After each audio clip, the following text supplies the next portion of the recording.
नमस्कार दोस्तों, मेरे चैनल भक्ति विद निशा शॉर्ट्स में आपका स्वागत है।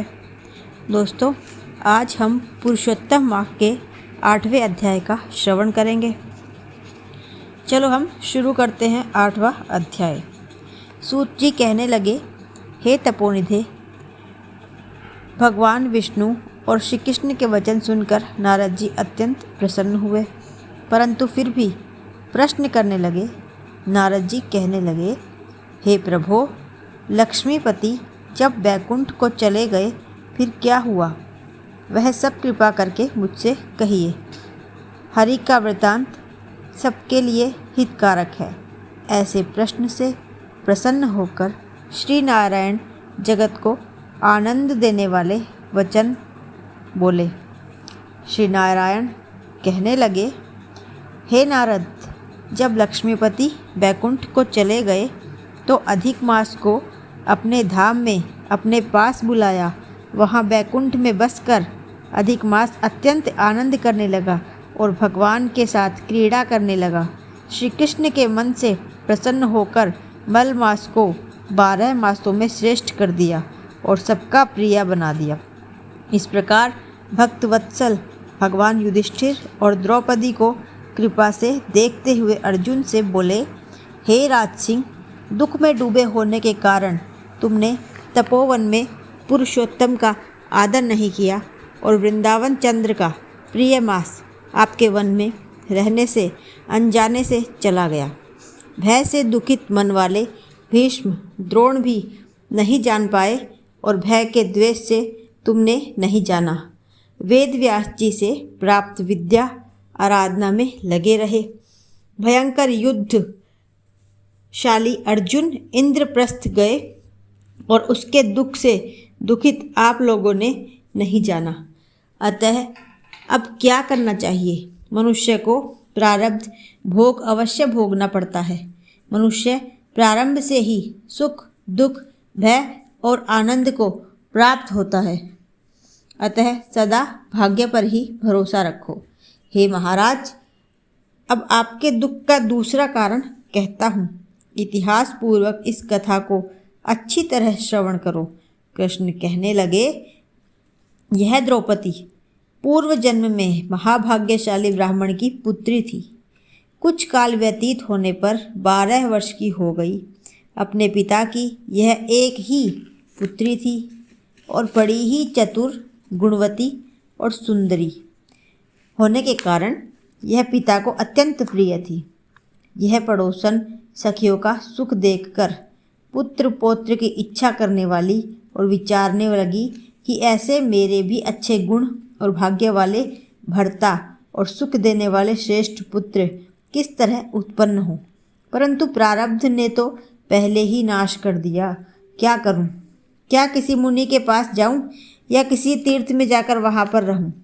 मेरा भाग्य कैसे सो गया है कि कोई भर्ता मेरी इच्छा नहीं करता। बड़े आश्चर्य की बात है कि मेरे भाग्य में मेरा पंडित पिता भी मूढ़ हो गया है। विवाह काल प्राप्त होने पर भी मुझे अच्छे वर को नहीं सौंपता। पति के दुख की पीड़ा तथा कुमारी में स्वामी का सुख जैसा मेरी सखियां जानती हैं, मैं नहीं जानती। ऐसे आकुल तथा व्याकुल वाले मनोरथों की चिंता से मेरी भाग्यवती माता पहले ही मर गई।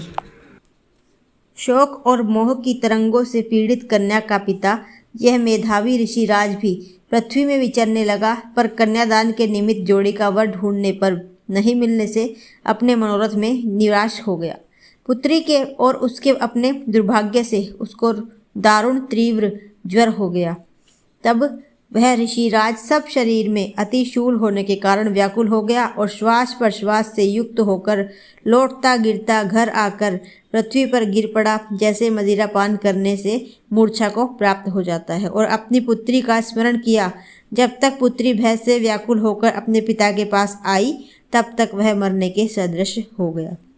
दैवयोग से अकस्मात कांपता हुआ और कन्यादान के प्रसंग से उठे हुए महोत्सव से रहित और वोर पूर्व काल के लिए गृहस्थी धर्मों से रहित होकर संसार की वासना को छोड़कर हरि में मन को लगाता वह मेधावी ऋषि राज भी हरि पुरुषोत्तम को स्मरण करने लगा। हे श्री कृष्ण, हे गोविंद, हे हरे, हे मुरारी, हे राधेश, हे दामोदर, हे दीनानाथ, हे ऋषिकेश्वर, आपको नमस्कार करता हूँ। आप मेरी इस संसार रूपी समुद्र से रक्षा करिए। इस प्रकार मुनि के वचन सुनकर बहुत जल्दी भगवान के पार्षद मरे हुए मुनि के जीवात्मा को लेकर भगवान के बैकुंठ धाम को चले गए और वह पुत्री पिता का मरण सुनकर हाय हाय कर रोती और पिता के देह को गोदी में लेकर विलाप करने लगी। अत्यंत दुखी होकर दारुण विलाप करती हुई मानो उसका पिता जीवित हो अत्यंत व्याकुल होकर कहने लगी, हाय पिता, मुझको किसके सहारे छोड़कर विष्णुलोक में चले गए। हे तात, अब मैं बिना पिता के किसके पास रहूँगी। न मेरे भाई है, न कोई कुटुंबी, मेरी तपस्विनी माता भी नहीं है जो मेरे भोजन तथा वस्त्रों की चिंता करती। अब इस दशा में मैं भी मर जाऊंगी, जीने से अब क्या काम है। उसे इस प्रकार बारंबार रोते और विलाप करते हुए सुनकर उस वन के रहने वाले ब्राह्मण सोचने लगे कि अत्यंत करुणा भरे स्वर से इस तपोवन में कौन रोता है। फिर तपस्वी मेधावी ऋषि की पुत्री का रोना निश्चय करके वहां पहुँचे और वहां पुत्री की गोद में मरे हुए मुनि को देखकर वन में रहने वाले मुनि ऋषि भी रोने लगे और पुत्री की गोद से मेधावी ऋषि की लाश को लेकर श्मशान घाट में लेकर जाकर अत्यंत विधि से चारों तरफ काष्ठ लगाकर जला दिया और कन्या को समझाकर सब अपने अपने घरों को चले गए और कन्या के ने धैर्य धारण कर यथाशक्ति खर्च करके अपने पिता की और्ध्वदेहिक क्रिया की। यहाँ पर 8वां अध्याय समाप्त होता है। आपको मेरी कथा कैसी लगती है मुझे कमेंट बॉक्स में ज़रूर बताना। बेल आइकन को ज़रूर दबाना, इससे मेरे आने वाले नोटिफिकेशन आप तक सबसे पहले पहुंच जाएगी। और मेरे चैनल को सब्सक्राइब करिएगा, वीडियो को शेयर करिएगा। राधे राधे।